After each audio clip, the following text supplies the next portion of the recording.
Bonjour à tous, je m'appelle Clément Fournier, je suis rédacteur en chef d'un média qui s'appelle YouMatter et qui est spécialisé sur les transitions écologiques et sociales. J'ai le plaisir de vous retrouver pour cette deuxième partie de journée pour les rencontres du développement durable 2021 à la Maison de l'Europe, organisée en partenariat aujourd'hui avec Centrale Supélec.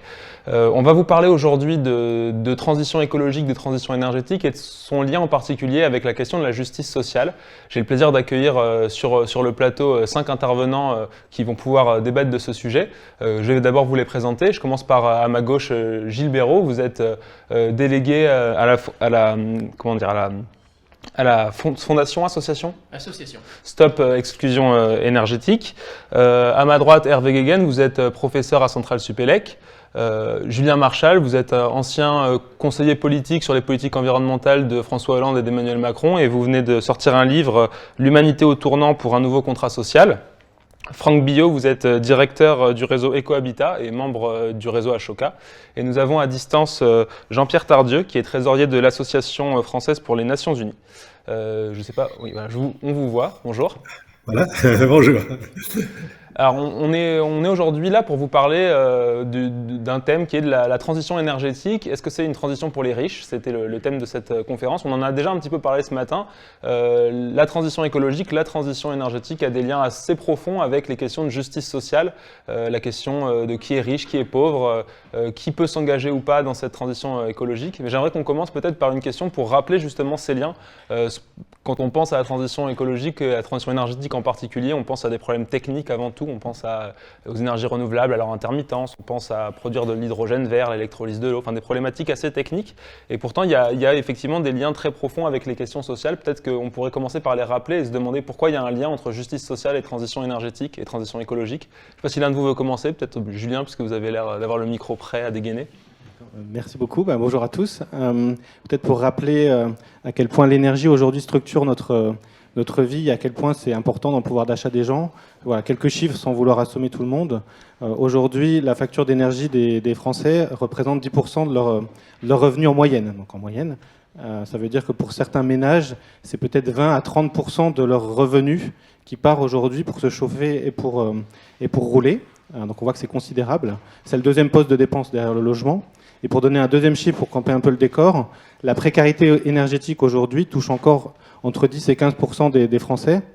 Et bien sûr, si on se projette au-delà de la France, on sait tous à peu près, je crois, un humain sur deux vit avec moins de 5 $ par jour. Et donc on voit bien que pour ces catégories de personnes ailleurs dans le monde, on est sur la facture d'énergie, c'est quelque chose de colossal. Et la transition énergétique, où on parle de dizaines de milliers d'euros d'investissement pour acheter des voitures et isoler son logement, on est sur des ordres de grandeur qui sont considérables à la fois à l'échelle des Français, mais aussi et surtout à l'échelle des citoyens de l'ensemble du monde. Gilles, peut-être, allez-y. Oui, je crois qu'effectivement, la question énergétique, elle est sociale. C'est à partir du moment où 12 millions de Français sont en difficulté, ne peuvent pas se chauffer correctement, ont des problèmes de santé, parfois même font des choix entre je chauffe ma chambre et je mets de l'essence dans la voiture pour aller travailler, dans des perspectives récentes quand même, actuelles, qui sont absolument dramatiques. On voit bien qu'on a un problème qui est d'abord social et que de toute façon, probablement, on ne pourra pas régler de problème réellement au niveau environnement, climat, sans régler réellement la question sociale. En tout cas, en menant les choses de front. Et c'est d'autant plus vrai qu'aujourd'hui, une des demandes de la société, à chacun d'entre nous, qu'elle soit politique et même plus globalement, c'est aussi de contribuer à l'effort collectif. Et contrairement à ce qu'on pense, les gens les plus en difficulté socialement n'ont pas moins envie de contribuer.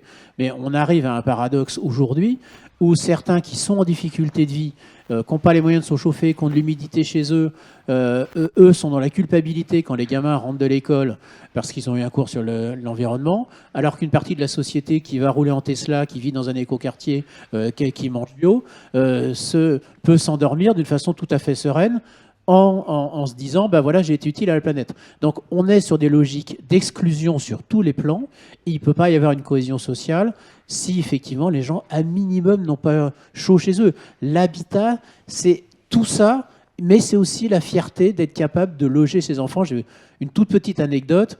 On a eu le cas, je ne sais plus si c'est Franck, une famille chez toi, le cas on m'a rapporté, mais où le père il entend son gamin lui dire « Papa, ça y est, on n'est plus pauvre, je vais pouvoir inviter mes copains.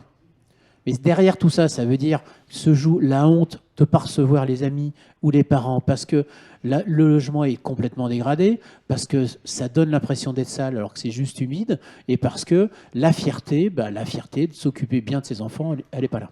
Et juste pour qu'on resitue un petit peu le contexte, ça concerne combien de personnes en France, ces phénomènes d'exclusion et de précarité énergétique à peu près? Alors, il y a plein de chiffres, il y a pas plein de chiffres, on a les chiffres, mais il y a plein de façons de les considérer. Il y a 12 millions de personnes qui pensent ne pas pouvoir se chauffer correctement ou refroidir ou maintenir le frais en été. Hein. Les canicules, parfois, tuent plus que les vagues de froid. Après, on peut considérer qu'il y a environ 3 millions de personnes en très grande difficulté, qui sont dans des passoires énergétiques, qui vivent avec moins de 10 euros par jour et par personne. C'est ces premiers déciles. Et souvent, ce sont des gens qui se cachent, pour les raisons que j'ai citées tout à l'heure, ou dans toutes ces familles qui sont accompagnées par les CCAS, par le Secours catholique, ATD Quart-Monde, etc. C'est un vrai travail, il faut aller les chercher. Parce qu'encore une fois, faire appel aux services sociaux, se faire aider, parce qu'on est quand même sur un sujet sur lequel il y a de l'argent. C'est pas très courant. On est sur un sujet extraordinaire de multibénéfices. Quand on gagne sur le plan social, on gagne sur le plan environnemental, on crée de l'emploi et on baisse les dépenses de la Sécu. Donc on est sur un gain absolument extraordinaire, mais il faut aller identifier les gens, il faut les trouver, il faut chercher. Et c'est un vrai travail qui semblerait évident, mais qui ne l'est pas dans la réalité. Franck, peut-être pour ajouter un mot sur ce sujet que je crois que vous connaissez bien aussi. Oui, Gilles a évoqué les questions en fait, d'accès au chauffage. Pour beaucoup de gens, en fait, c'est ne plus se chauffer du tout. Et puis en fait, on parle beaucoup aussi d'écologie parce qu'on voit bien l'impact que le réchauffement climatique a. Et ce sont les personnes en fait, les plus vulnérables qui en sont les premières victimes. On parle du froid, bien sûr, en hiver. Gilles le disait aussi. On peut aussi parler en fait, du chaud en été. Et quand on a un habitat en fait, dégradé, pas isolé, que la température en fait augmente en fait chaque été. Ce sont des gens, j'allais dire, qui cuisent dans leur maison. Hein. On l'a vu en 2003 avec un certain nombre de personnes âgées qui sont décédées. Et des gens qui vivent aussi du coup la double peine, puisqu'en hiver, ce sont des gens qui vivent dans des situations en fait dramatiques. Cette question de la transition écologique, on peut se dire, en fait, c'est un effet d'actualité, c'est moderne, ça demande un effort pour tous, en fait, on pourrait dire, de se verdir et de faire quand même, en fait, attention aux économies d'énergie et à bien vivre. Sauf que quand on est en fait en situation de précarité, c'est juste pas possible. Enfin, c'est très difficile de contribuer et du coup, ça peut être aussi moralisateur en fait pour un certain nombre de gens qui aimeraient bien en fait voir pouvoir s'acheter en fait une voiture électrique et ne pas avoir en fait un litre de gasoil à acheter en fait à 1,54 € comme ce matin. Et donc c'est toute une question aussi de gens qui peuvent être assez rapidement laissés de côté parce qu'en fait ne pouvant pas embarquer avec les autres cette question de la transition écologique. Jean-Pierre, peut-être si vous nous entendez bien, quel est votre regard, vous, sur ce lien qui peut exister entre transition écologique, transition énergétique et les questions sociales, éventuellement les inégalités? D'abord, je peux dire que je partage tout ce qui vient d'être dit avant moi, donc je ne vais pas le redire, mais c'est clair qu'il y a une part de la population dans notre pays qui n'est pas en situation de liberté de choix et qui est contrainte. Et il faut évidemment lui apporter des réponses adaptées. On a beaucoup parlé du logement, du bâti, c'est clair, c'est essentiel, c'est urgent, c'est une priorité.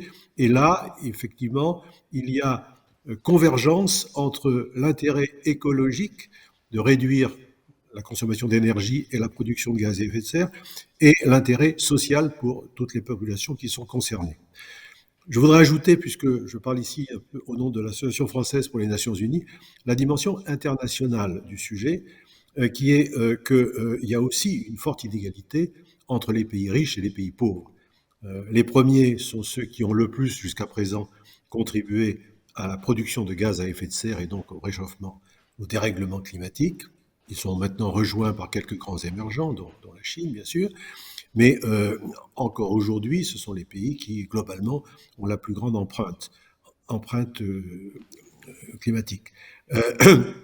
Face à eux, les pays les plus pauvres, eux, subissent de plein fouet à la fois les conséquences d'un dérèglement qu'ils n'ont pas très peu provoqué, et sont devant des questions d'adaptation qui parfois peuvent être totalement vitales. Il y a des îles qui vont disparaître d'une manière quasi certaine dans le siècle en cours, dans le Pacifique par exemple.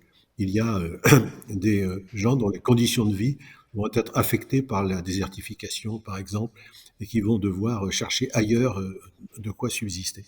Il y a donc un problème de solidarité mondiale fondamentale. Il a commencé d'être abordé, par exemple, à la conférence de Paris de 2015, la COP 21 sur le climat, où le principe d'une aide de 100 milliards de dollars par an venant des pays les plus industrialisés vers les pays les plus pauvres a été adopté, mais ce n'est pas encore totalement opérationnel. Les derniers chiffres parlent de 70 milliards. Il faut avancer plus vite sur ce sujet-là. J'espère que la conférence de Glasgow qui va s'ouvrir dans quelques semaines permettra de faire des avancées réelles et opérationnelles. Voilà ce que je voulais dire. J'ajoute aussi, mais peut-être qu'on pourra en reparler, qu'il y a aussi des solutions intelligentes sur le type d'énergie à favoriser qui peuvent être également gagnant-gagnant de tous les côtés, y compris pour permettre aux pays pauvres de continuer de se développer tout en se situant dans l'effort commun pour sauver la planète et les conditions de vie sur la planète. Oui, bien sûr, on abordera la question de ces solutions tous ensemble un peu plus tard. Peut-être d'abord, Hervé, pour compléter sur ce sujet, les liens entre la transition énergétique et les inégalités, quel est votre regard là-dessus ? Voilà. Mon regard, c'est de penser que la transition énergétique est un révélateur des inégalités sociales. C'est pas la cause des inégalités sociales et que de toute façon elles existent et qu'il faut les traiter en tant que telles. Et c'est pas, on parle ici de transition énergétique, de transition écologique, mais c'est inacceptable dans tous les cas, en fait. Merci. Allez-y, Julien, je voulais juste rebondir parce que je pense qu'il ne faut pas non plus antagoniser entre d'un côté les pauvres qui ne peuvent absolument pas faire la transition et dont on verra effectivement les solutions qu'on peut apporter, et puis les riches qui auraient bien profité. Aujourd'hui, c'est tout le monde qui doit la faire. Parce que je pense qu'il ne faut pas oublier non plus que quand on regarde les sondages d'opinion, la plupart des gens qui ont dans les déciles les plus pauvres en France, leur aspiration c'est de pouvoir dépenser plus. Et donc s'ils se mettent à avoir le même mode de vie que les plus aisés des Français, et si on fait la même chose au niveau mondial, on va juste pas s'en sortir. Donc certes, les plus riches ont les moyens financiers individuels de pouvoir faire la transition, mais pour moi il y a quand même un défi de comment on le fait aujourd'hui. Nous, à titre individuel, je pense qu'on a tous des vécus différents. Et après, oui, effectivement, sur les personnes les plus pauvres, donc vous l'avez dit, c'est un révélateur des inégalités qu'on vit aujourd'hui. Là, il faut un accompagnement massif et peut-être plus qui dépasse largement l'énergie. Là, je vous rejoins. Ça révèle d'autres problèmes. Mais, et d'ailleurs, je pense que ce que vous dites est très juste, mais il faut bien différencier ce qu'est la question du bâtiment de la question de la mobilité. La question du bâtiment, quand on isole, quand on change les chaudières, etc., on gagne sur tous les plans. Sur la mobilité, on ne sait pas régler les problèmes. On voit bien ce qui s'est passé avec l'augmentation du poids des voitures depuis 10 ans, alors que le progrès technologique est juste fabuleux. Enfin, je pense qu'il faut aussi revenir en arrière, parce qu'on se flagelle un peu sur le plan climatique. En réalité, on a beaucoup fait. C'est pas à la hauteur de l'évolution des choses. Mais nos objectifs, la réalité aujourd'hui est plutôt meilleure dans les comportements que ce qu'on avait comme ambition il y a encore 15 ou 20 ans. Donc la question, c'est bien différencier les choses. Et la question de la mobilité se pose réellement et même se pose en post-Covid. Parce que le Covid, par rapport à notre sujet, c'est une condition qui a fait qu'on a fait passer plus de temps aux gens chez eux. Et c'est plutôt bon sur le plan environnemental de la mobilité si on fait le travail pour isoler, pour avoir... Parce que les plus pauvres qui voyaient dans les médias la qualité de l'air à l'extérieur s'améliore, chez eux c'était le contraire. La qualité de l'air intérieur, quand vous êtes obligé de boucher l'aération, quand vous bouchez l'aération parce que vous n'avez pas de chauffage, la qualité de l'air intérieur est beaucoup plus mauvaise sur la santé, encore en période de Covid, quand tout le monde reste à la maison. Donc la question qui se pose par rapport à tout ça, c'est est-ce que réellement le télétravail, les téléactivités en général, vont faire qu'on passe plus de temps à la maison ? Ce qui est plutôt bon pour la planète, parce que la mobilité, on ne sait pas bien la régler, mais on est dans une phase complètement incertaine. Moi, je ne sais pas aujourd'hui prévoir quel comportement. Est-ce que réellement les gens vont se remettre à prendre les low cost ou pas ? Est-ce que voilà. Et non, mais pour prendre l'exemple de quelque chose qui pollue, où la chose la plus ridicule du monde est quand même d'aller passer un week-end de l'autre bout du monde, quoi. Ça, c'est sur le plan environnemental, c'est totalement ridicule. Et d'autant quand les budgets les rendent accessibles à tout le monde. Bon, c'est un peu de provocation sociale. Mais bon, non, mais voilà. Donc, c'est des vraies questions qu'il faut travailler sur le fond. Et la difficulté est qu'on est dans une société en évolution. Donc, si on n'a pas la vision humaine des choses, qu'on ait une vision qu'écologique, je pense qu'on prendra que des mauvaises décisions. Je voudrais revenir là sur les problématiques que vous évoquiez, pardon, Gilles. Vous avez évoqué le télétravail, là vous évoquez les voyages en avion. C'est quand même des problématiques qui ont tendance à être plus, on va dire, l'apanage des personnes qui sont aisées. Les télétravailleurs, en tout cas, hors période de confinement, c'est plutôt des cadres que des ouvriers, en tout cas. Alors, curieusement, pas tant que ça. Ah oui. Il y a aussi des métiers, il y a aussi notamment le prolétariat numérique, avec des gens qui font du code toute la journée. Il y a beaucoup de métiers qui peuvent se faire à distance. Et en tout cas, au moins sur une partie. Mais de toute façon, il ne faut pas se leurrer. Sur la mobilité, etc., les plus pauvres ont ceux qui ont le plus petit impact carbone.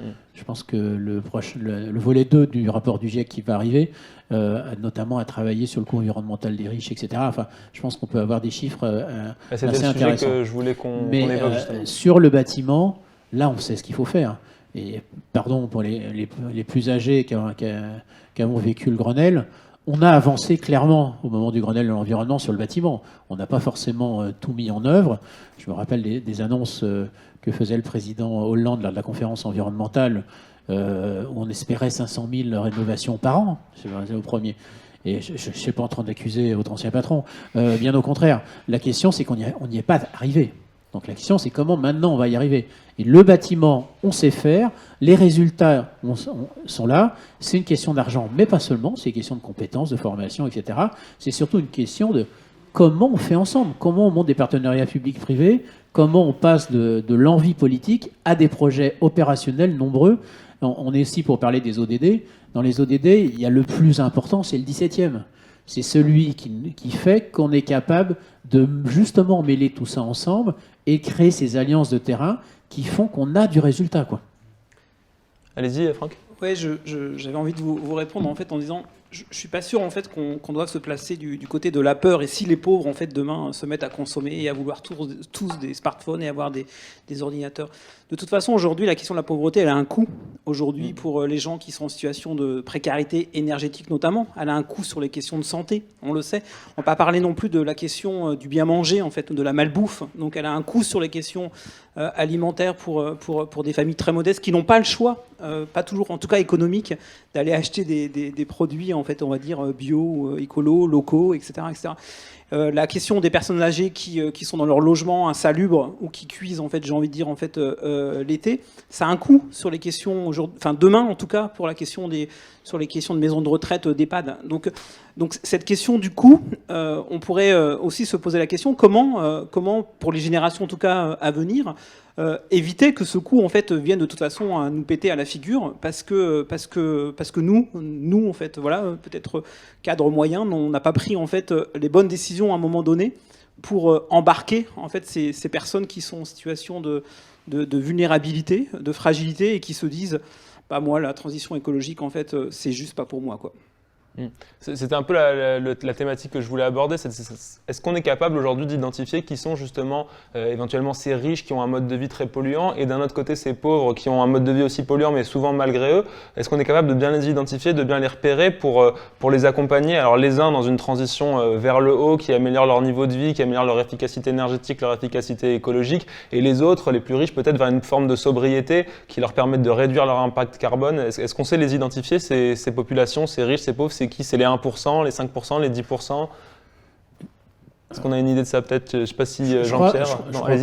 On connaît des éléments sur le coût des riches. Enfin, on voit bien les gens qui conduisent des voitures qui polluent plus que d'autres, on connaît les immatriculations. Mais pardon, mais je crois que c'est pas la question.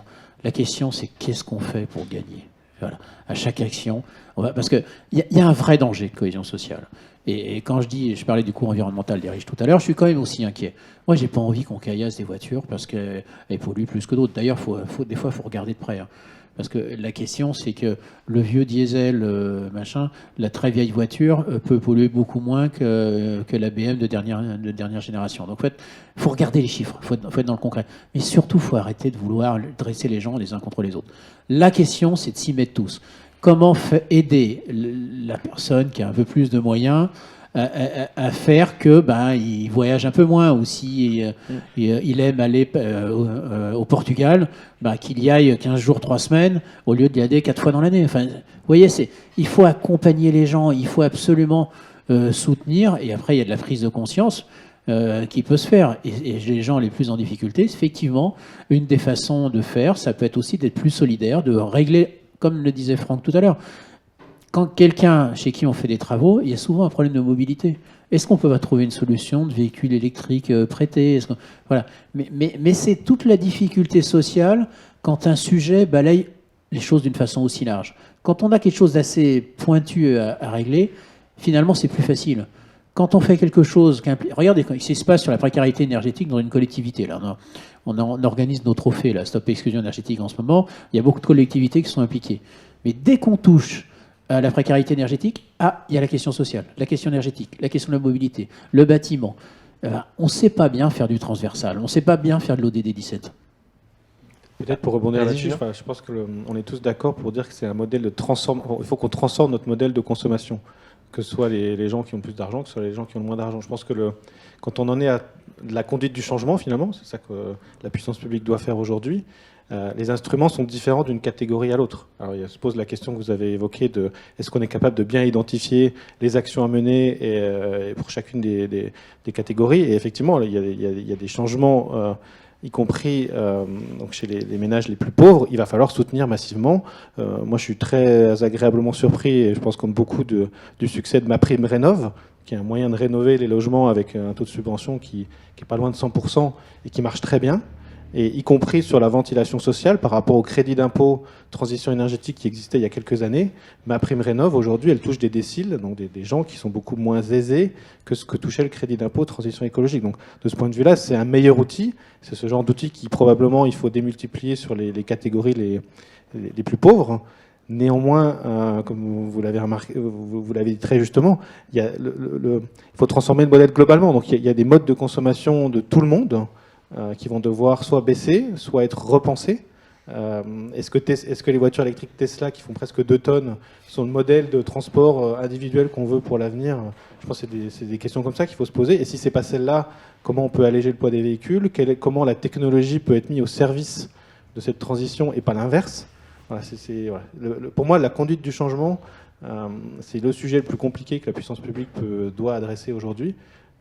Et ça, voilà, le panel d'instruments à mobiliser, il est beaucoup plus large qu'un objet unique type taxe carbone ou MaPrimeRénov'. Mais ça fait la beauté de l'action publique. Hervé, sur ce sujet, une réaction peut-être?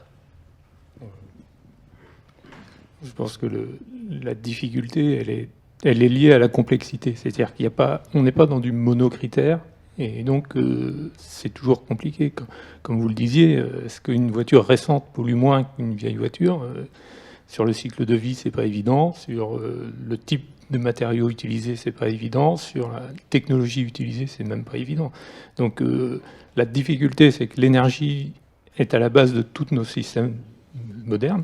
Enfin, toute notre vie, toute notre consommation est basée sur la consommation d'énergie, et que ça touche tous les aspects et qu'on n'a pas de réponse précise à donner. Donc là, on est sur de la gestion de la complexité. On n'a pas de bonne réponse à apporter qui satisfasse tout le monde et tous les cas. Donc il faut trouver le meilleur compromis qui va évoluer en fonction du temps, des circonstances. Jean-Pierre, peut-être aussi sur ce sujet, peut-être avec une vision un peu internationale, puisqu'on a les mêmes problématiques qui se posent au niveau international qu'au niveau national, avec des pays en développement encore très dépendants des énergies fossiles et qui peuvent difficilement s'en passer, versus des pays plus développés qui misent tout sur les énergies renouvelables, mais aussi parce qu'ils en ont les moyens techniques et financiers. Est-ce que vous avez quelque chose à ajouter là-dessus ? Oui. D'abord, je reste d'abord une seconde sur le cas français, disons. Ouais. Nous avons, je crois qu'il faut regarder les situations très concrètes et les degrés de liberté des gens dans les situations concrètes. Prenez le cas du logement. Beaucoup des gens qui sont dans la situation la plus précaire ne sont pas propriétaires de leur logement, mais sont locataires. Donc la transformation pour rendre ce logement mieux isolé, moins énergivore, elle dépend du propriétaire. Alors, quand c'est un propriétaire public, type office d'HLM, il y a moyen, je crois, d'avoir une action un peu systématique. Quand ce sont des propriétaires individuels, c'est plus compliqué. Et là, il y a un point de politique du logement qui me paraît tout à fait capital à régler. Maintenant, je passe à l'aspect international. C'est clair que, comme je l'évoquais très rapidement tout à l'heure, une grande partie des pays du Sud sont victimes du dérèglement climatique et ont parfois une certaine réticence à trop s'engager en disant l'énergie est le moteur de notre croissance, nous avons besoin de croissance, ne nous bloquez pas dans la capacité à utiliser de l'énergie, fût-elle fossile. C'est une réalité et il faut la respecter. Alors, une suggestion que je fais, on n'en parle pas assez, je crois. Il y a le cas du gaz carbonique qui est produit par la combustion effectivement des matières fossiles. Lui, c'est rédhibitoire. Plus on consomme de ces matières fossiles, plus on produit de CO2. Et là, on peut accepter, à mon avis, que les pays les plus pauvres aient une plus grande liberté à augmenter leur consommation de matières fossiles. Mais je voudrais insister sur d'autres gaz à effet de serre, et le méthane en particulier. Le méthane, on ne le sait pas assez, a un pouvoir d'effet de serre qui est à court terme près de 100 fois plus important que les gaz carboniques. Et à horizon de 20 ans, il se transforme progressivement, mais c'est encore plus de 20 fois plus important. Et grosso modo, les productions de méthane d'origine humaine contribuent pour environ 25% au dérèglement climatique. C'est très important. Or, on peut agir dessus et on peut agir d'une manière qui ne freine pas nécessairement la croissance des pays, notamment des pays les plus pauvres. Par exemple, on peut récupérer le méthane qui se produit naturellement dans les décharges et l'utiliser comme une source d'énergie, le valoriser en tant que tel, voire le transformer en électricité. Ça existe. J'ai lu récemment qu'au Brésil, il y a plusieurs décharges ainsi qui ont pu être, il a été décidé de les aménager dans ce sens-là. De même, en matière d'élevage, avec quelques moyens, bien sûr, mais pas considérables, on peut aider les éleveurs à nourrir leurs vaches d'une manière qui soit plus favorable et pour qu'elles émettent moins de méthane. Enfin, les grandes entreprises gazières sont à l'origine aussi d'une part importante de ces émissions de méthane. Et là, c'est un nombre d'acteurs relativement limités, définis, sur lesquels les gouvernements, les États peuvent agir pour qu'elles évitent, elles réduisent les déperditions de méthane dans l'atmosphère, que ce soit sur les lieux de production gazière ou dans le transport du gaz. Là, il y a un point qui est peut-être tout à fait gagnant-gagnant, qui n'est pas un frein à la croissance, et je crois que les autorités internationales devraient davantage en souligner l'importance. Merci. Je voudrais revenir sur un point que vous avez presque tous abordé dans les échanges précédents, c'est cette idée qu'il y a une complexité des mesures à prendre, qu'on ne peut pas trouver une mesure qui va marcher pour tout le monde et qu'il faut trouver des choses adaptées, alors à la fois à chaque secteur, à chaque population qu'on vise. Je suis tout à fait d'accord avec vous, mais quand je regarde la réalité des mesures qui sont mises en place souvent en termes de politique publique sur ces sujets-là, on a quand même souvent l'impression que c'est des mesures un peu indistinctes qui ont tendance à frapper tout le monde de la même façon, même qu'on soit pauvre ou riche. L'exemple récent des Gilets jaunes, je pense, est assez parlant là-dessus. On a mis en place une augmentation du prix des taxes sur les carburants qui, malheureusement, a frappé peut-être démesurément certaines catégories de la population qui ont eu peut-être des difficultés à l'accepter et à comprendre pourquoi on leur demandait à eux de faire des efforts alors qu'on n'en demandait pas autant proportionnellement à leurs revenus à des populations plus aisées. Est-ce que ces questions-là de frustration sociale, on sait vraiment les prendre en compte aujourd'hui? Est-ce qu'on arrive à trouver des politiques publiques qui prennent tous ces enjeux en compte et qui soient bien définis? Franck, allez-y. C'est, je crois, en effet une difficulté.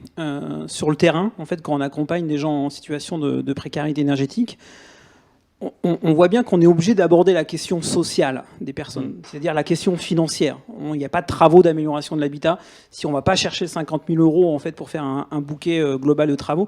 Et sur 50 000 euros de travaux, si on ne réduit pas le reste à charge des personnes, donc autour de 3-4 000 euros. Il n'y a pas de finance, il n'y a pas de travaux possibles. Et on voit bien aujourd'hui la question sociale, je caricature à peine, les travailleurs sociaux voient cette problématique sociale, voient les problèmes de santé, les problèmes des enfants, les problèmes d'accès au RSA, etc. Mais une assistante sociale qui va chez des gens qui habitent un logement insalubre ne voit pas toujours, en fait, ne savent pas en fait, forcément discerner la question de l'insalubrité, la question du mal logement, la question technique. Et pour un travailleur social, c'est l'accès aux droits et on va traiter le problème financier. Et il n'y a pas forcément ce lien avec ce que l'habitat en fait, veut dire et peut avoir comme impact chez des personnes en précarité. Et on voit bien, en fait, pour transformer en fait, un logement chez des gens en précarité, il faut forcément prendre en compte la question de l'âge de la personne. Est-ce qu'elle va rester valide encore 10 ans, 15 ans, 20 ans dans son logement en fonction de son âge? Est-ce qu'il y a des enfants? Est-ce qu'il y a des problèmes de santé particuliers? Est-ce qu'il y a des problèmes d'isolation, de thermique du bâtiment? Tout ça doit être pris en compte entre du social et du technique. Et malheureusement, parfois ces deux domaines ne cohabitent pas toujours. Il n'y a pas forcément toujours les gens en fait, sur le terrain qui connectent la dimension sociale et la question de la précarité. Gilles, je voulais réagir. Oui, je crois que la question, la politique publique, elle a de sens que si elle se transforme en des projets opérationnels de terrain. Et vous citiez MaPrimeRénov', qui est quand même un accélérateur. Alors, on va considérer que c'est pas assez. Nous, on aimerait que l'expérimentation... Aujourd'hui, MaPrimeRénov', c'est 55% sur les chantiers dont on parle. Vous pouvez juste rappeler, pour ceux qui nous écoutent, ce que c'est exactement MaPrimeRénov'? MaPrimeRénov', c'est l'aide d'État à la rénovation. Okay. Et c'est en Nord-Pas-de-Calais, je crois, où actuellement... Pardon. En Haute-France. Non, rassurez-vous, nous sommes en 2021. Et il y a une expérimentation qui est menée par l'ANA, qui est l'agence avec laquelle on a un partenariat, mais qui est l'agence qui couvre tous ces sujets de financement. Il y a une expérimentation qui permet de financer jusqu'à 70% chez les grands, très grandes précarités. Ce qui permet justement de financer l'accompagnement, etc. MaPrimeRénov', c'est opérationnel, c'est concret. Et c'est pour ça qu'il y a du résultat.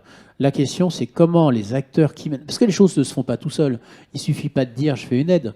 MaPrimeRénov', ça marche bien, la plateforme est là, mais il y a des acteurs de terrain qui vont tenir la main des gens pour monter les dossiers, pour les aider, etc. Donc c'est vraiment à chaque fois, la question c'est celle du projet, c'est de l'opérationnel, c'est du concret. Autrement, on fait de grandes déclarations, on lance des espoirs et on n'y arrive pas. Et c'est vraiment cette question de terrain quotidien. Et c'est là que c'est frustrant, mais y compris pour le politique, c'est que le bilan, il ne va pas se construire sur une politique publique, il va se construire sur l'addition de réussite. Et donc, c'est de l'information, c'est des outils numériques parfois pour les comptabiliser, mais c'est vraiment ça qui compte.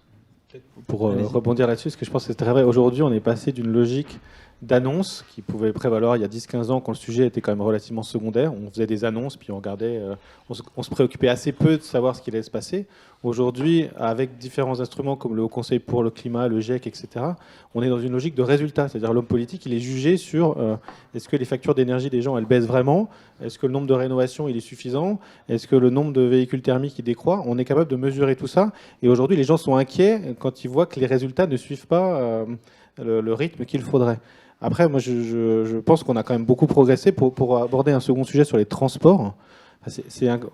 La taxe carbone, pour moi, a été le révélateur, et j'ai beaucoup évolué là-dessus, du fait qu'un instrument unique, la taxe carbone, que les économistes, dans les théories pures et parfaites, disent que c'est le meilleur instrument, ça ne marche pas. Un seul instrument, ça ne marche pas, parce que typiquement sur le transport, quand on augmente de 10% le prix à la pompe pour un ménage, il ne va baisser sa consommation de carburant que de 2 à 3%. Donc directement, on impacte son pouvoir d'achat fortement, puisque la facture de carburant elle est très importante. Et donc forcément, on crée les conditions de mécontentement social majeur. Et c'est là où la puissance publique, je pense, évolue. Aujourd'hui, sur le transport, par exemple, on a tout un système de normes européenne pour interdire progressivement les véhicules thermiques. On a un système de bonus-malus à l'achat qui fonctionne quand même relativement bien et qui va permettre en seconde main sur les véhicules d'occasion aux gens qui ont moins de moyens de pouvoir un jour se doter dans 5-6 ans d'un véhicule électrique. On a beaucoup de R&D qui est faite et qui est largement subventionnée. Je pense que le président Macron en a encore fait une annonce ce matin pour aller vers des véhicules qui soient plus fossiles. Voilà, on a un panel d'outils dans les transports qui font que personnellement, moi, il y a 10 ans, je n'imaginais pas ça. En 2040, le sujet de la décarbonation des transports en France, de véhicules légers, normalement, il est derrière nous. Et il y a 10 ans, personne n'imaginait ça. Les transports étaient censés être le secteur le plus dur à décarboner parce qu'on était à 99% dépendant du pétrole pour le faire. Donc on a quand même des vraies avancées. Le logement, c'est beaucoup plus dur, je pense, parce que ça touche des choses encore plus structurelles, où il y a du mal logement, où il y a beaucoup d'arriérés qu'il faut traiter. Et puis après, il y a tout le modèle de consommation en lui-même. Prendre l'avion, manger moins de viande, prendre des produits plus éco-conçus. Et là, pour moi, on est sur le dur. Et le risque que je vois, c'est que sur ces choses-là, c'est difficile de ne pas être punitif. Rendre désirable le fait de moins prendre l'avion, ou parce que l'avion bas carbone, il arrivera dans 20 ans et pas avant, c'est dur. Manger moins de viande, c'est dur, il faut arriver à le rendre désirable. Acheter plus cher des produits parce qu'ils sont éco-conçus et qu'ils vont mieux se recycler, pour des gens qui ont un pouvoir d'achat faible, c'est dur. Et là, je trouve qu'il manque encore les instruments. Et voilà, mais on va y arriver. Mais alors, moi, sur le bâtiment, c'est vrai que c'est dur, mais c'est pour 20 ans. Alors que quand on parle de questions de mobilité, c'est tous les jours. Et là, c'est pour ça que je pense que vraiment, nous, on insiste sur le fait qu'il faut y aller à fond sur le bâtiment, parce que on était il n'y a pas très longtemps avec Emmanuelle Béard, qui est notre ambassadrice, et Emmanuelle Vargon, la ministre du Logement et la présidente de Secours catholique, dans une famille justement qui est accompagnée par Ecohabitat, en fin de travaux. Imaginez l'émotion que ça représente quand quelqu'un reçoit, la ministre, etc., mais surtout vous dit, mais je vais pouvoir finir ma vie en ayant chaud, sans être en arrêtant d'être malade, etc.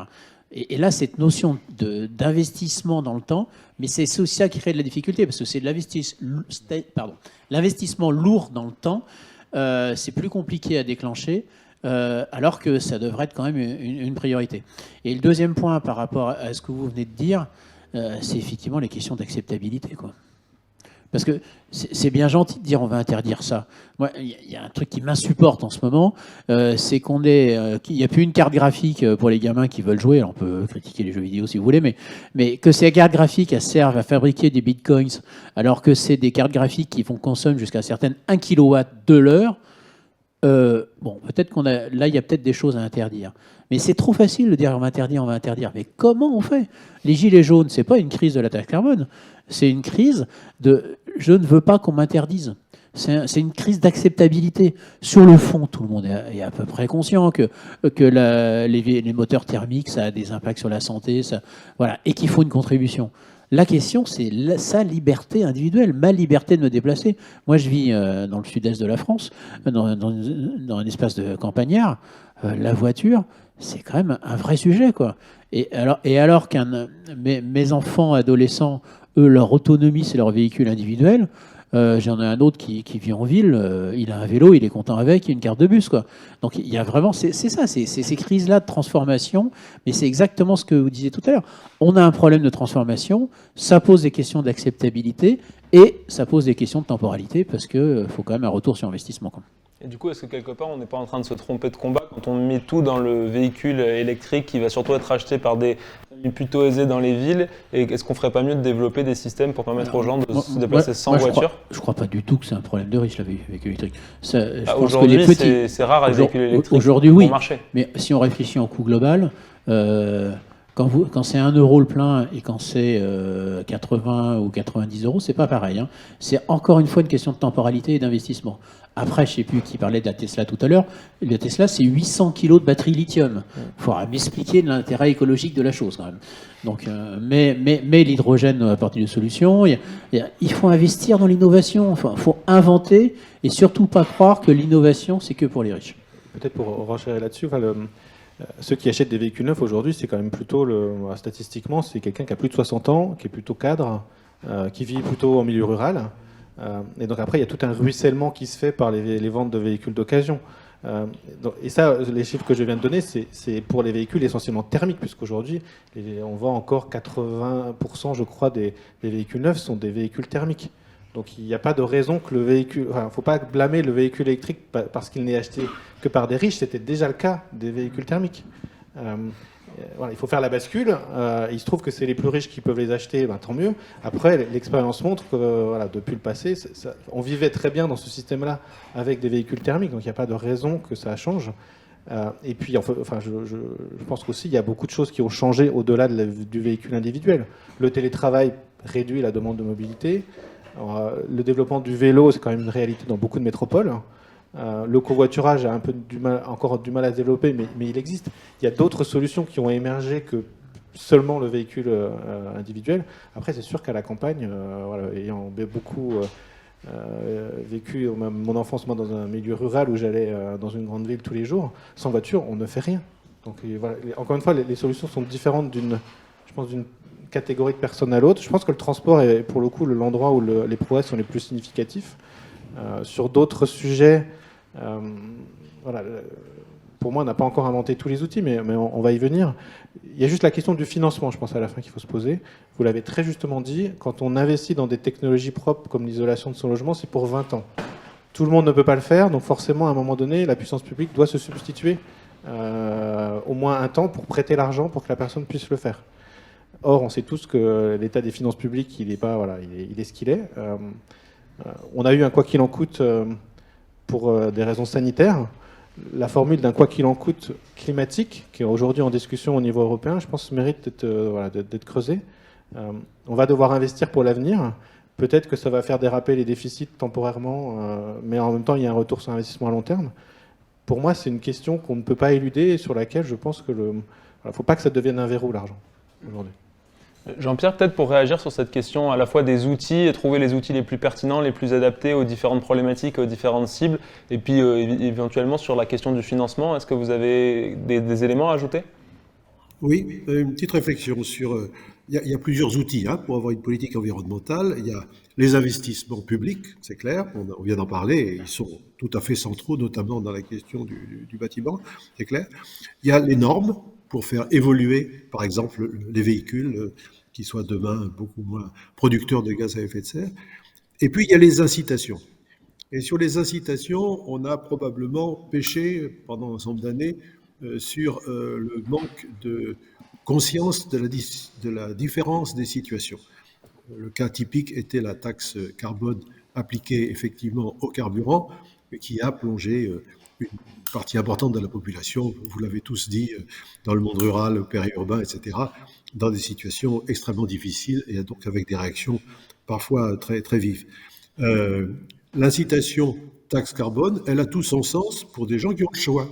Les entreprises sont sensibles aux incitations économiques et elles savent s'adapter en général vite. Une partie de la population peut s'adapter aussi parce qu'elle a le choix, elle peut changer de véhicule, elle peut éventuellement changer de localisation de son logement, mais une grande partie de la population n'a pas ce choix, en tout cas à court et à moyen terme. Donc il faut manier les incitations d'une manière réaliste et adaptée à la situation. Hervé, peut-être pour compléter sur cette question, les outils, la pluralité des outils, est-ce que vous avez peut-être un regard à apporter là-dessus ?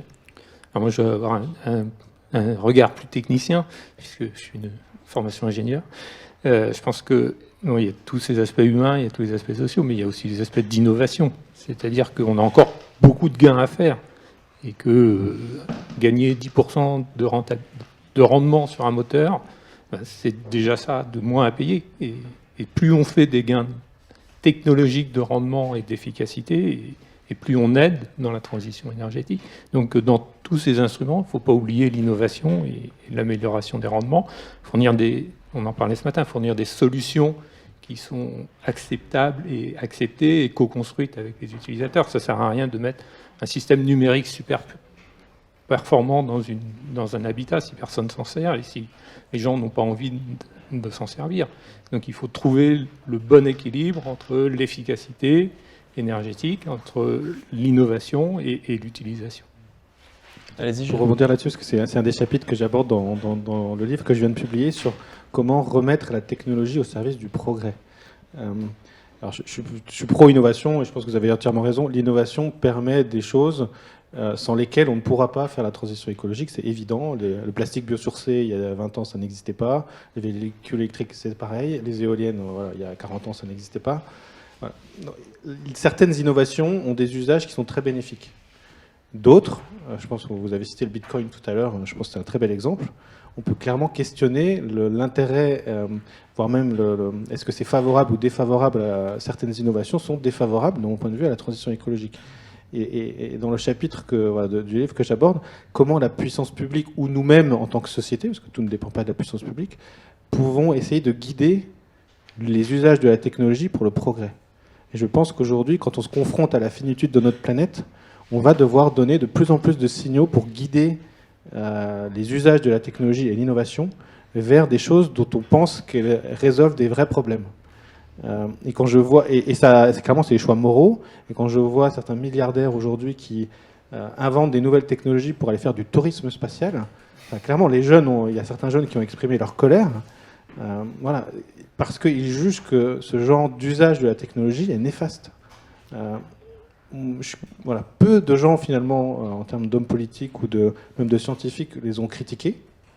Mais je pense qu'on arrive à l'heure, dans les décennies qui viennent, à l'heure où ce genre de comportement et ce genre d'usage de la technologie va être mis en cause. Il faut rappeler, pour un ordre de grandeur que j'ai lu il n'y a pas très longtemps, un vol de 10 minutes dans l'espace, c'est autour de 80 à 100 tonnes de CO2. C'est autant que ce qu'un Indien émet quasiment pendant 50 ans de sa vie. Donc ouais, il y a encore une fois une espèce de paradoxe. Sans aller-retour Paris-New York en avion. Voilà. Donc c'est encore une fois, on voit, c'est des catégories de personnes qui sont très riches, donc en l'occurrence Jeff Bezos, Elon Musk, qui utilisent des technologies au profit d'usages qu'on peut questionner et qui ont une empreinte disproportionnée par rapport à ce que peuvent engendrer les populations pauvres. Et c'est aussi ça peut-être qui crée des problèmes d'acceptabilité sociale. Quand on voit que les 1% les plus riches ou les 0,01% les plus riches peuvent avoir en 10 minutes mon empreinte carbone pendant 10 ans, on se demande un petit peu s'il n'y a pas une sorte de futilité à ce qu'on me dise de recycler mes déchets et d'économiser l'eau chez moi. Je ne sais pas si ce que vous en pensez, mais peut-être que ça explique une partie de la défiance ou de la difficulté que les gens ont parfois à accepter les mesures qu'on met en place pour la transition écologique. Juste pour rebondir, puis après allez-y. D'autres. Plutôt que de difficulté d'acceptation entre les gens, je pense que ça révèle aussi une forme de schizophrénie. Parce qu'il y a aussi beaucoup de gens qui pensent qu'aller dans l'espace, c'est un rêve. Dans les années 60-70, la conquête de l'espace, que ce soit par l'Union soviétique ou les États-Unis, c'était le rêve absolu. Et personne ne mettait en cause l'usage qu'il y aurait de l'espace. Voilà. Là, aujourd'hui, les choses ont changé. On se confronte à la finitude du monde. Peut-être qu'on est même trop nombreux sur Terre. Je pense qu'il faut aussi ne pas éluder ce débat-là.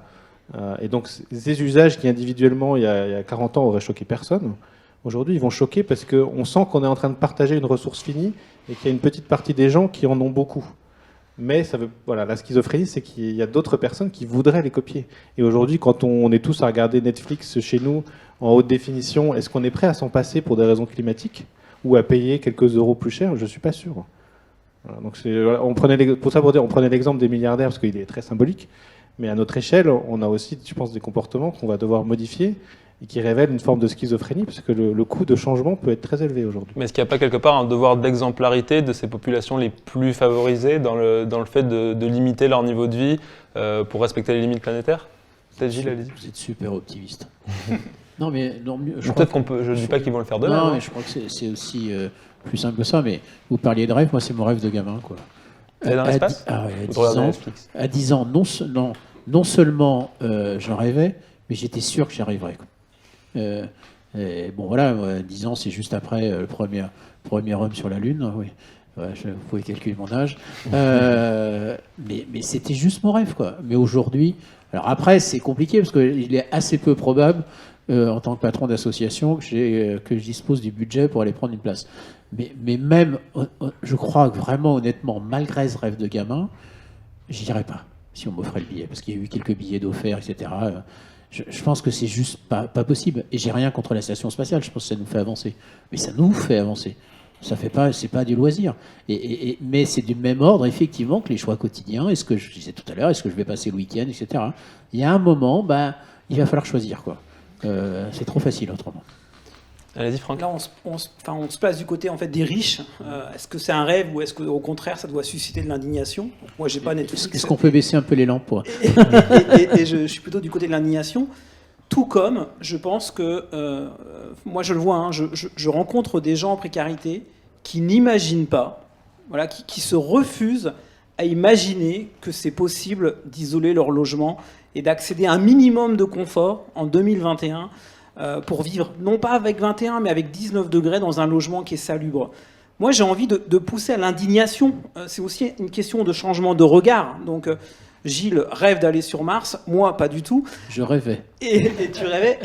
Mais on peut se poser aussi du côté des personnes en fait, qui sont en situation de précarité, de se dire comment on permet à ces personnes de se lever, de se réveiller demain, et de se dire aussi que la puissance publique peut aussi en fait les aider, les accompagner, les amener à faire des travaux de rénovation énergétique pour que les générations futures, mes enfants, mes petits-enfants après moi, puissent prendre soin, enfin continuer à prendre soin de ces personnes. Moi, je suis frappé que des gens, je pense à une dame qui a 88 ans, qui est quasiment aveugle, qui vit dans un logement qu'on voit pas en fait de la rue de mon village, qui vit caché, son fils qui a pas beaucoup de moyens, et qui me dit mais Franck, c'est pas possible aujourd'hui que de permettre à ma maman de vivre mieux que dans le logement dans lequel elle est, parce que pour lui en effet il n'y a plus d'argent public, en fait il n'y en a pas pour sa maman, il n'y en a pas pour lui, en effet en fait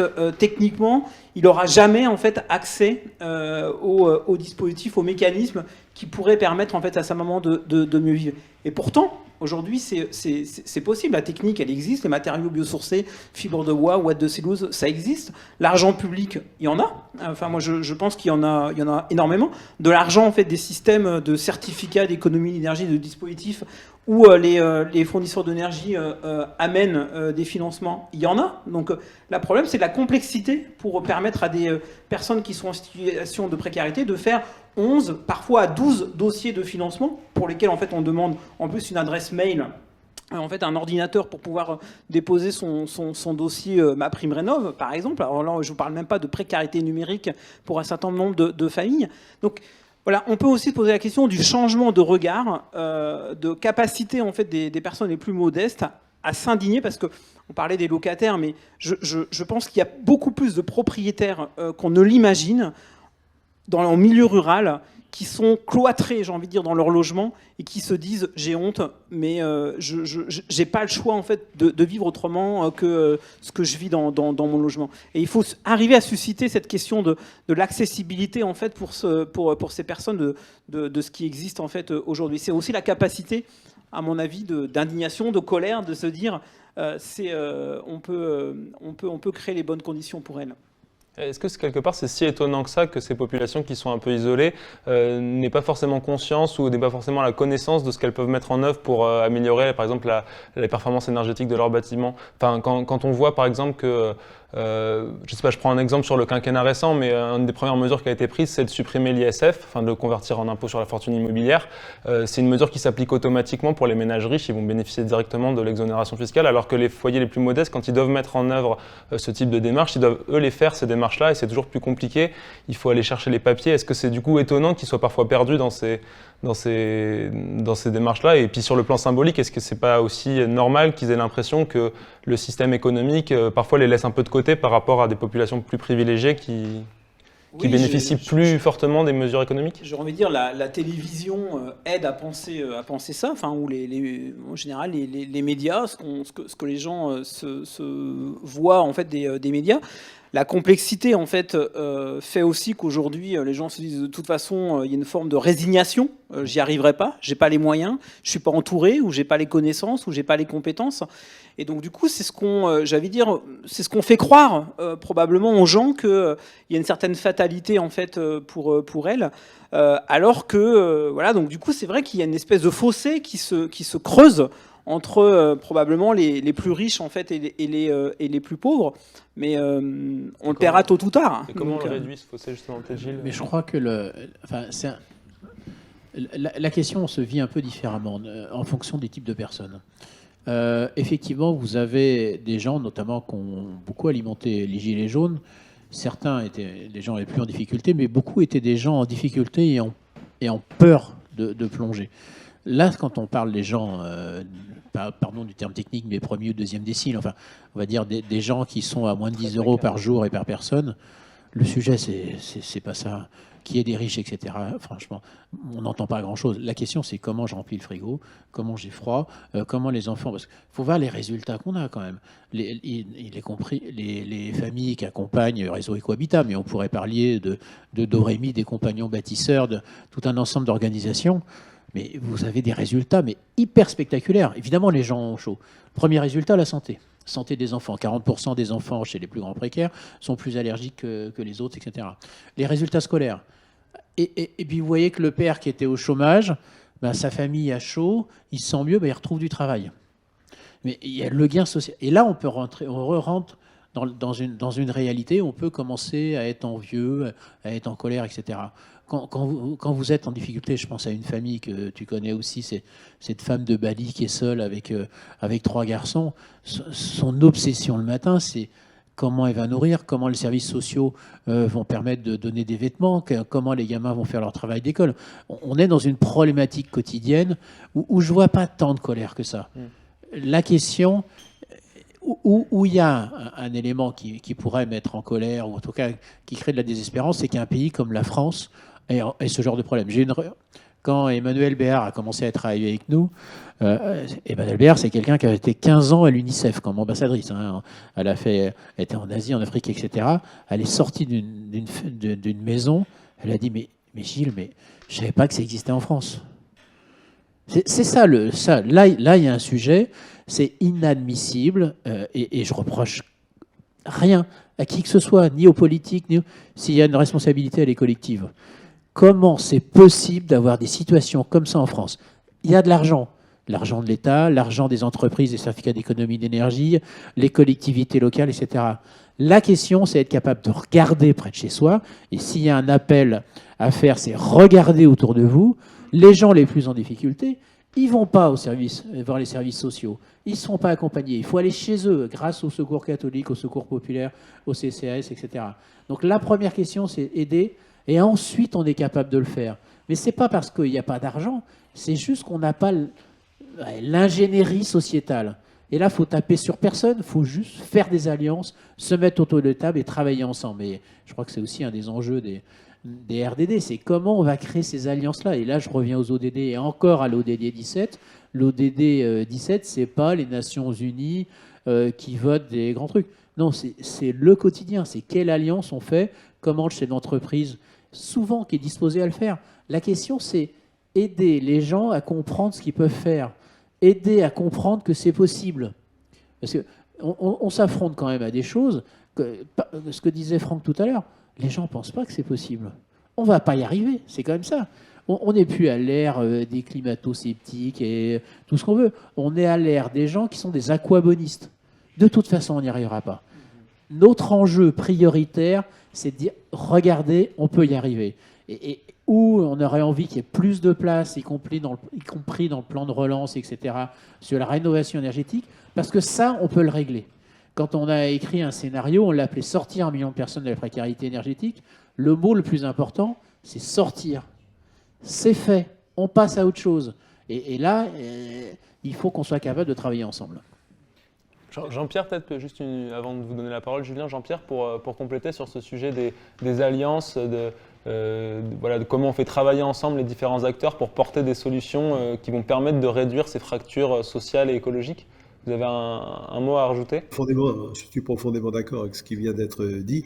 Et le fait de travailler ensemble par rapport au cas qui était évoqué, de gens qui ne savent pas comment, qui ne savent pas que ça existe, la prime rénov', qui ne savent pas comment aller vers les outils qui leur permettraient de résoudre leurs problèmes, il me semble que là, il y a vraiment un travail à faire dans lequel les associations doivent jouer un rôle évidemment important, elles le font déjà, mais aussi, il me semble, les collectivités territoriales qui devraient, je crois, elles le font sans doute un peu, mais davantage, offrir des instruments pour que les personnes qui n'ont pas accès à l'informatique, n'ont pas d'ordinateur, ne savent pas comment faire, qu'elles puissent facilement remplir les dossiers. Tout simplement, c'est un obstacle. Les dossiers, ça fait peur à beaucoup de gens, à tout le monde d'ailleurs, mais particulièrement à ceux qui sont les plus vulnérables. Et là, il y a vraiment quelque chose à faire.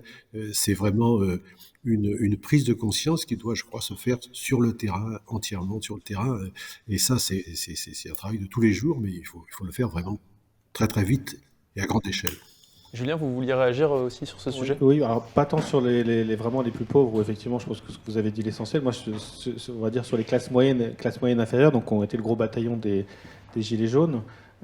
Aujourd'hui, je pense qu'on est en train de dessiner, je suis assez optimiste, alors volontairement peut-être, on est en train de dessiner une société de demain où finalement ce qu'on est en train de se dire, c'est maintenant il n'y a plus qu'à se retrousser les manches, parce que même s'il y a encore des innovations à faire sur un certain nombre de secteurs comme le bâtiment ou la voiture, c'est en train de se régler, donc c'est à chacun maintenant d'aller chercher et d'être accompagné et de faire.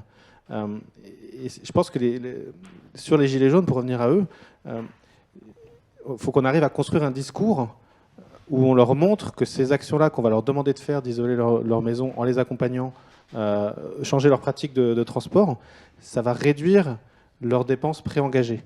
Et donc, ça va leur redonner de la latitude pour pouvoir consommer plus. Ce qui était, je pense, leur revendication principale, c'était si le prix du carburant augmente, je suis étranglé, je ne peux plus consommer autre chose, donc je dois arbitrer avec des vêtements, acheter moins de vêtements, moins de nourriture, c'est difficile, et donc je vais protester pour dire je ne suis pas d'accord. Là, on est en train d'esquisser un monde où finalement il y a une convergence de vues entre un progrès écologique et un progrès de pouvoir d'achat et social.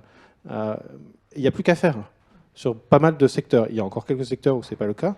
Et après, c'est une question de confiance pour moi. C'est-à-dire aujourd'hui, malheureusement, la confiance n'est pas là. Il y a des gens qui se limitent en se disant moi, je peux pas, c'est pas pour moi parce que je suis résigné et l'État est trop compliqué, je suis trop loin, ils viendront jamais vers moi. Bon, il y en a d'autres qui protestent en disant on a voulu me taxer, donc maintenant j'ai plus confiance du tout dans l'État parce qu'ils ont voulu entre guillemets, me prendre l'argent avant de me dire comment changer.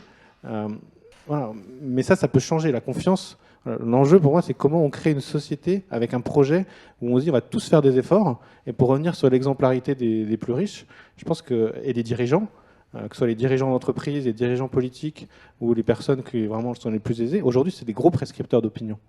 Et donc ils ont un effort particulier à faire. Je pense qu'il y en a qui le font, notamment dans le milieu des entreprises. Il y a énormément aujourd'hui de gens qui prennent des engagements. Voilà. Après, il ne faudrait pas que quelques contre-références très médiatiques viennent perturber la sauce. Mais pour moi, l'enjeu, c'est est-ce qu'on va créer cette confiance et comment?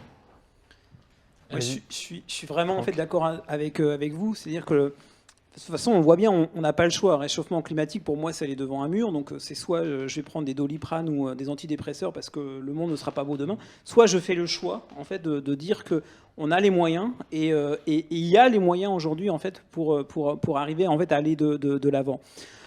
Et cette question de confiance et d'enthousiasme, donc et je le vois en fait par mon engagement que j'ai eu au Secours catholique, donc où on aide 25% des gens, 25% des aides caritatives servent à payer des factures d'énergie. Donc quand on est bénévole, on peut se dire que quand même le politique il en fait pas assez, il devrait faire plus, etc., qu'il faudra mettre les moyens dessus.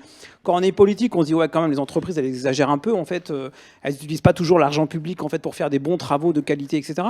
Donc quand on est une entreprise, on se dit que les bénévoles sont pas du tout des professionnels, donc faut surtout pas leur laisser les mains en fait de l'amélioration de l'habitat parce que ça va être la catastrophe.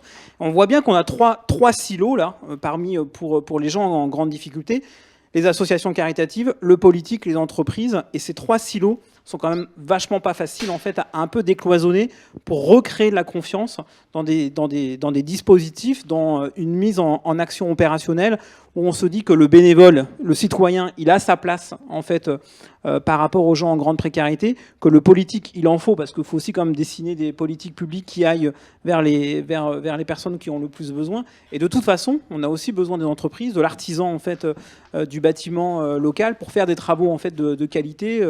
Développer de l'activité en fait dans son entreprise et bien sûr faire vivre des familles. Donc on a besoin de ces trois silos et c'est par la confiance, à mon avis, que en effet on peut redessiner un projet de société. Et comment on la restaure alors cette confiance? Comment on rouvre le dialogue entre ces acteurs? Je crois qu'effectivement cette question de la confiance elle est primordiale, mais elle est très culturelle quoi.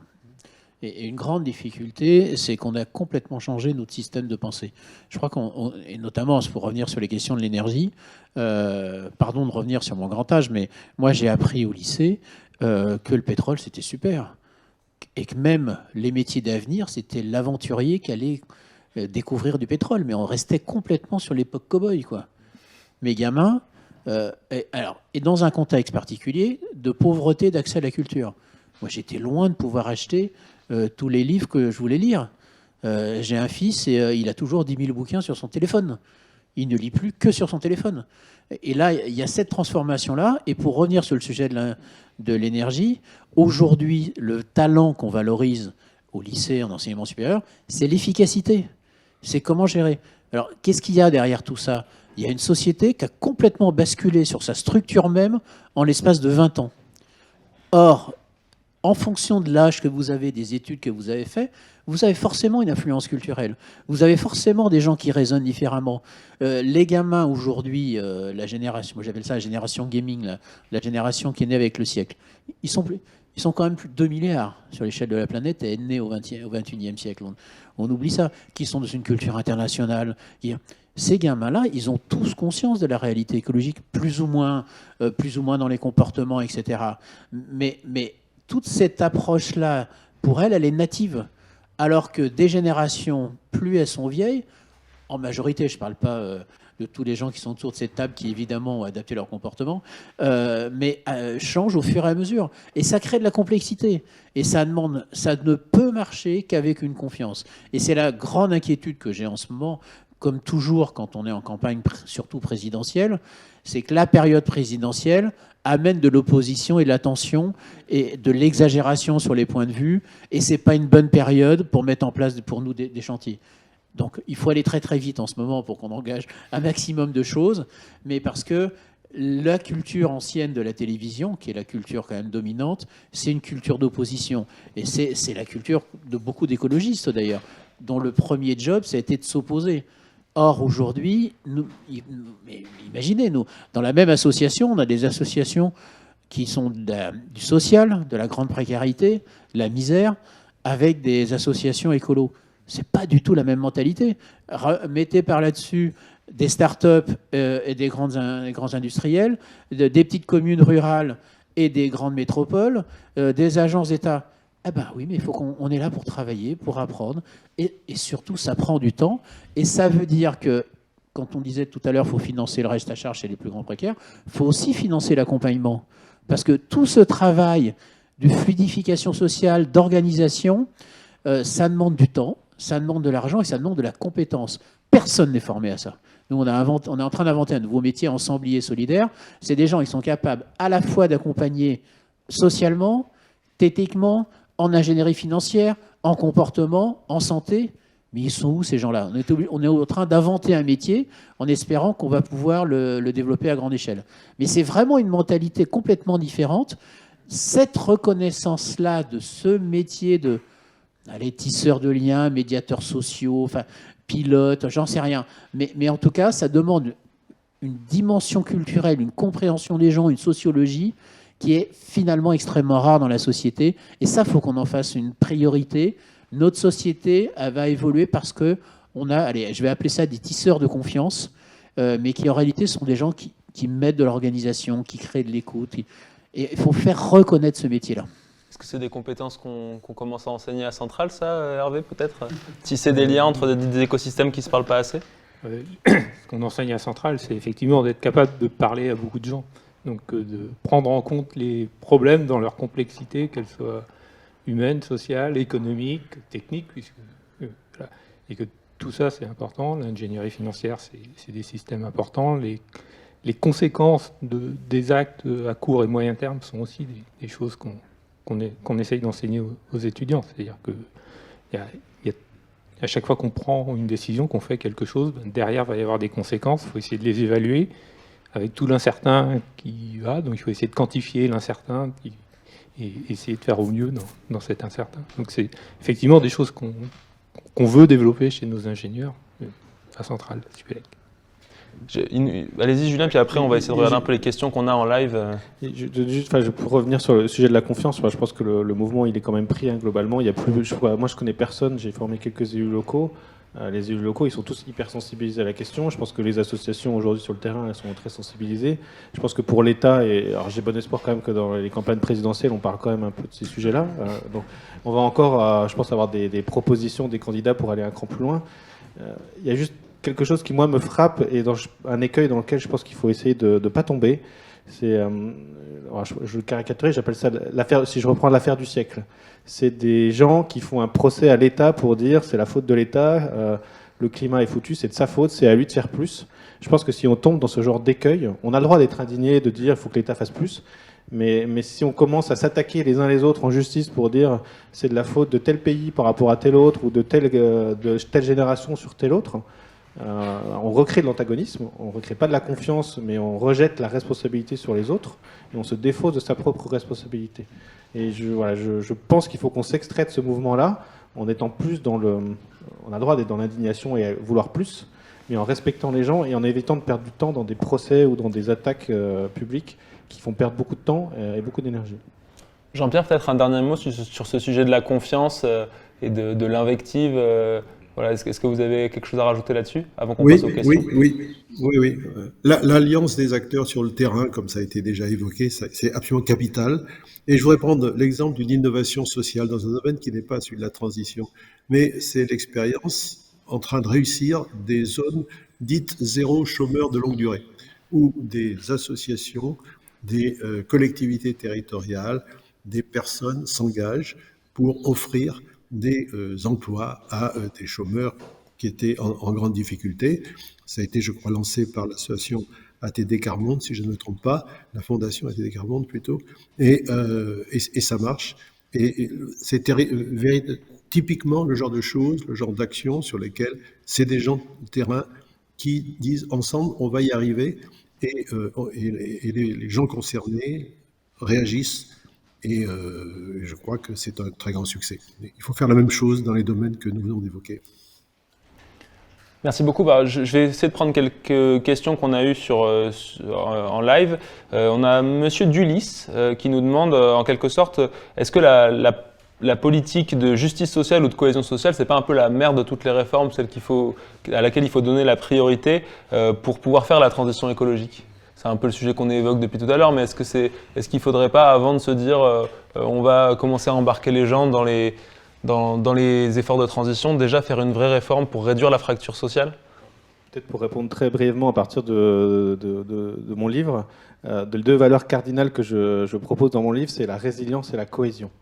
Résilience climatique notamment, mais pas que, et cohésion, parce que sans cohésion et sans confiance, on ne va pas y arriver, sur ce défi-là ou sur d'autres défis. Et ce qui pour moi, on n'en a pas parlé, mais un des corollaires que ça peut poser, c'est la répartition du patrimoine, notamment au moment des successions, est un sujet pour essayer de mobiliser cette richesse au service des gens qui n'ont pas les moyens aujourd'hui de faire la transition tout seuls. Gilles, peut-être sur ce sujet? Alors, effectivement, c'est intéressant parce que finalement, à la fin, on arrive sur les sujets tabous, quoi. L'héritage. Enfin, tout à l'heure, quand même, on est passé vite fait sur la démographie, mais la démographie, c'est un sujet interdit dans les COP. Moi, par mes responsabilités, j'étais dans les délégations d'abord françaises, puis marocaines sur des COP. Alors, en plus, Maroc, quand j'étais dans la délégation marocaine, c'est l'Afrique, quoi. Si on n'a pas plein d'enfants, évidemment, on a un problème de retraite, puisque c'est les enfants qui font la retraite des parents. Donc, mais c'est des sujets totalement interdits. Et donc, je crois qu'il faut aborder tous les sujets, y compris la question de l'héritage. J'avais écrit un livre sur l'économie de la fonctionnalité qui s'appelle Propriétaire ou artiste il y a quelques années. Et moi, je suis pour l'usage, sauf sur la maison. Où là, je trouve que être propriétaire de sa maison, c'est quelque chose d'extrêmement fondateur. Alors, vous pouvez aller voir les philosophes Oikos, etc. Mais il y a un énorme sujet là où on a besoin de se sentir propriétaire. Sur tout le reste, il faut rentrer dans l'économie de l'usage. Mais ça, à chaque fois, ça crante des questions culturelles. Parce que la voiture, on parlait tout à l'heure de région, pour prendre un terme actuel, qui est la traduction de province, quand effectivement j'ai passé le permis de conduire. Mais moi, à 14 ans, il me fallait ma mobilette, à 18 ans, une voiture. Enfin, c'était juste inconcevable, il n'y avait pas de transport en commun. Et pourtant, j'étais en périphérie d'une grande ville française. Donc, il faut aborder tous les sujets un par un, et surtout, il faut discuter. Et la question, c'est quand même derrière tout ça. Si on veut arriver à la confiance et à la transformation, il faut être capable d'écoute, encore plus que de parole. Et donc de comprendre les autres. Et encore une fois, l'écoute, ça prend du temps. Voilà. Non, je crois que c'est cette vraie question-là. Et vous parliez de cohésion sociale. Résilience, bon, c'est un terme évidemment important avec lequel je suis pas tout à fait à l'aise. En tout cas, tout le monde ne met pas tout à fait le même sens. Mais la question de la cohésion sociale, elle est majeure. Mais c'est pas cohésion sociale, ça ne veut pas dire qu'il n'y a qu'une seule tête. Ça veut dire que c'est des gens qui sont capables de s'écouter les uns les autres et d'accepter que le 21e siècle, et je parlais des jeunes tout à l'heure, c'est un siècle de liberté, de revendication, d'être chacun différent. C'est quand même le 20e siècle, on n'est plus en 1917, quoi. La question aujourd'hui, c'est comment on cohabite alors que la culture, et y compris les réseaux numériques, etc., ont amené un accès, y compris chez les plus précaires, qui fait que chaque gamin, il a la capacité de choisir sa vie. C'est quand même ça l'enjeu derrière. L'enjeu, c'est pas de protéger la planète. C'est une nécessité de protéger la planète. L'enjeu, le mot le plus important aujourd'hui, ça reste quand même la liberté, quoi. On est quand même sur un système de valeurs, liberté, égalité, sécurité. Moi, je suis pas tout à fait d'accord pour qu'on rajoute écologie. Écologie, c'est un élément de contexte, c'est une responsabilité évidente de tout ça. Mais la question, derrière tout ça, c'est que chacun ait sa place dans la société. C'est là qu'est le mot justice, sur lequel on a commencé notre séance tout à l'heure, est aussi important. Jean-Pierre, peut-être sur cette question de la nécessité d'avoir une politique ambitieuse de réduction de la fracture sociale et de cohésion sociale pour rendre possible en fait la transition écologique.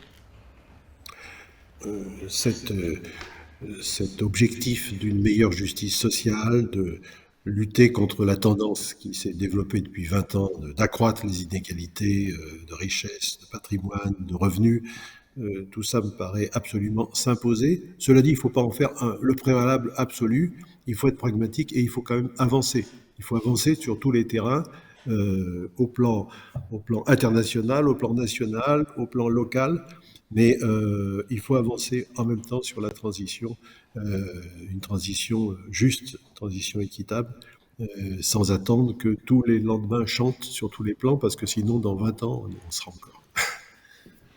Une dernière question avant qu'on termine ce débat, c'est Xavier qui nous demande: disposerons-nous de suffisamment de ressources pour continuer à avoir notre mode de vie actuel?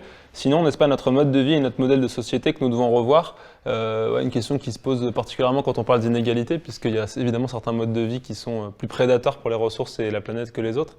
Est-ce que quelqu'un veut peut-être se lancer sur ce sujet? C'est difficile d'être affirmatif, mais oui, je pense qu'il y a une vraie question de démographie, donc qui est liée à si tout le monde aujourd'hui avait le mode de vie d'un Américain. Je pense qu'on n'est pas capable de servir tout le monde, ni en énergie, ni en métaux, ni en quoi même que ce d'un soit. Français, hein, je pense. Même d'un Français, sans doute. Donc oui, le modèle de vie va devoir changer. Après, encore une fois, l'innovation peut amener énormément de choses. Je pense que le changement de mentalité va faire que des choses qu'on fait aujourd'hui, qui consomment énormément de ressources ou qui émettent énormément de gaz à effet de serre, demain ne seront même plus des enjeux, les gens n'auront même plus envie de les faire. La question qui subsiste, c'est si malgré tout la pénurie de matière ou les enjeux de préservation de la planète font qu'on doit vraiment se restreindre, nous restreignent, comment on va le vivre? Aujourd'hui, on est dans une situation de pénurie au niveau des carburants, au niveau mondial. C'est pour ça que le prix monte. On n'a pas assez de gaz aujourd'hui pour servir tout le monde à la hauteur de ce que chacun aimerait. Donc ça fait monter le prix du gaz très, très élevé. On voit bien ce que ça donne. Voilà. Si demain on a la même chose sur le cobalt, sur le lithium, sur du fer ou sur une autre ressource, sur l'eau par exemple, comment on va vivre ça et comment on va accepter la restriction? Malheureusement, je crois que les prévisions vont plutôt dans le sens de ça, d'arriver bientôt à des restrictions. D'ailleurs, l'Agence européenne de l'environnement, en janvier dernier, disait « Aujourd'hui, on ne sait pas faire le découplage entre notre croissance économique et la croissance de nos dégradations environnementales. » Donc, il y a quand même pas mal d'indices.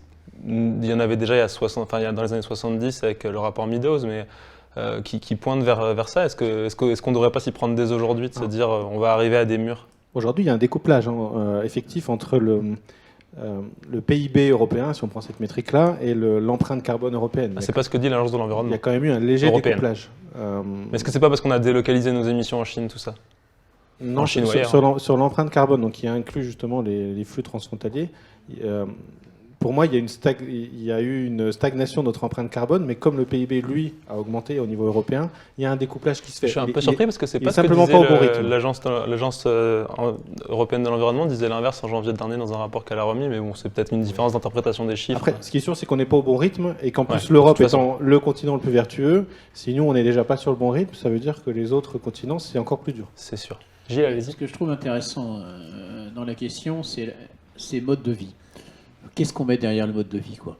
Est-ce que c'est la technologie utilisée? Est-ce que c'est le mode de consommation? Je crois c'est peut-être là aussi qu'il y a un découplage. C'est pour ça qu'on voit aussi cette demande de valeur chez beaucoup de jeunes, parce qu'ils ne retrouvent pas leur système de valeur en regardant un tunnel publicitaire à la télé, de toute façon qu'ils ne regardent pas, parce que déjà même Facebook, ils considèrent que c'est pour les vieux.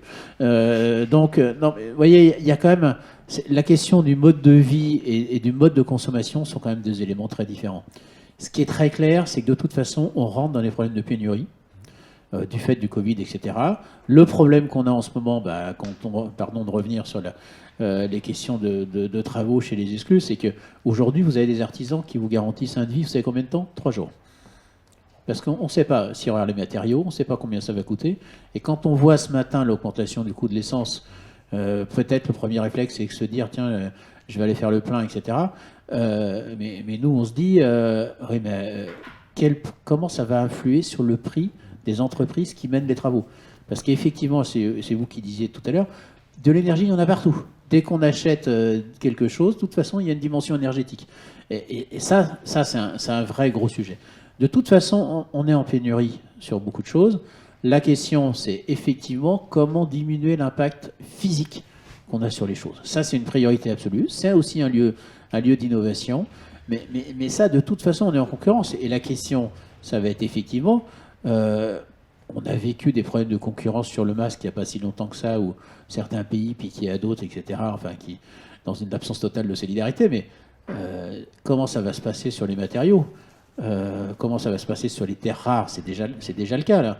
Vous voyez, si vous voulez aujourd'hui acheter... Je vais vous raconter une petite anecdote personnelle. J'ai un Velux à changer, je veux un Velux solaire pour éviter... Hein.